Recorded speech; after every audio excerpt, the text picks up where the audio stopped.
foulard. Aujourd'hui j'avais envie de vous proposer un mini haul donc des achats que j'ai fait donc pour la création de mes bijoux et de mes accessoires et également tout ce qui est emballage donc parce que les marchés de Noël arrivent prochainement et il me fallait quelques petites choses pour donc compléter ce que j'avais déjà. Donc on commence la vidéo, je vais commencer déjà par vous présenter un petit peu les produits que j'utilise pour la création mais spécialement la résine. Donc celle-ci c'est la dernière que j'ai achetée donc il y a 2 jours, donc c'est la GDO de chez PBO que j'ai acheté chez Sephora.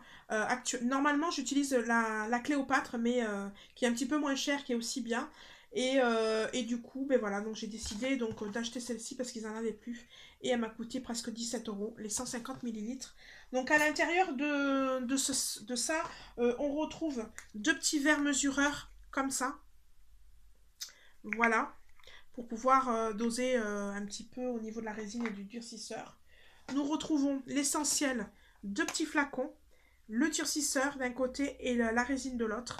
L'un va pas sans l'autre, donc il faut toujours appliquer 2 doses de résine pour 1 dose de durcisseur, généralement. Dans le travail de la résine, c'est comme ça.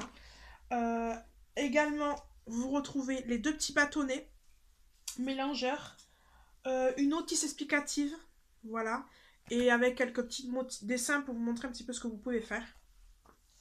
Et une paire de gants pour se protéger toujours quand on fait travail à la résine, on se protège. Donc en résine on peut faire vraiment tout, on peut vraiment tout faire, des plateaux, des sous-verres, des bijoux, des cadres, vraiment multitude de choses. Voilà, il faut savoir que c'est très long parce qu'il y a quand même un temps de séchage quand même important. Ça sèche à l'air libre, donc il n'y a pas de cuisson. Voilà, donc c'est pas comme la pâte polymère ou autre chose. Il n'y a pas de cuisson du tout, donc ça sèche à l'air. Donc il faut vraiment arriver à trouver un endroit sec, sans poussière, donc bien couvrir ses créations. Mais ça, je vous présenterai tout ça dans une prochaine vidéo. J'espère que ça vous plaira, ce genre de vidéo d'ailleurs. Ce que je voulais aussi vous montrer, c'est les emballages que j'ai achetés pour les marchés de Noël. Donc on commence par des petites pochettes comme ceci. Voilà. Pour pouvoir mettre des sachets organza à l'intérieur avec les créations à l'intérieur. Donc voilà. Donc c'est un lot de 10 ou de 11 que j'ai acheté 7 euros et c'était chez Rétif. Mais je vous mettrai les liens en barre d'infos. Voilà, mais Rétif c'est que pour les professionnels par contre. Voilà.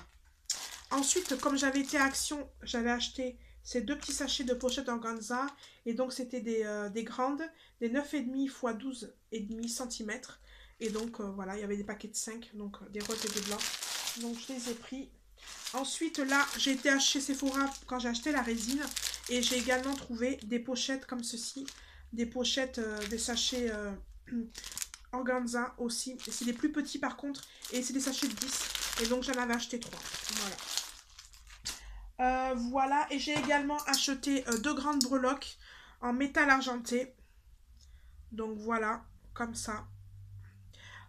Pour pouvoir mettre sur mes pendentifs pour foulard. Donc voilà. Donc voilà, cette vidéo est assez courte, mais c'était vraiment pour vous montrer un petit peu ce que j'achetais comme produit matériel. Voilà, donc je vous dis à très vite. N'hésitez pas à liker ma vidéo et à la partager. Et je vous dis à très vite. Ciao, ciao.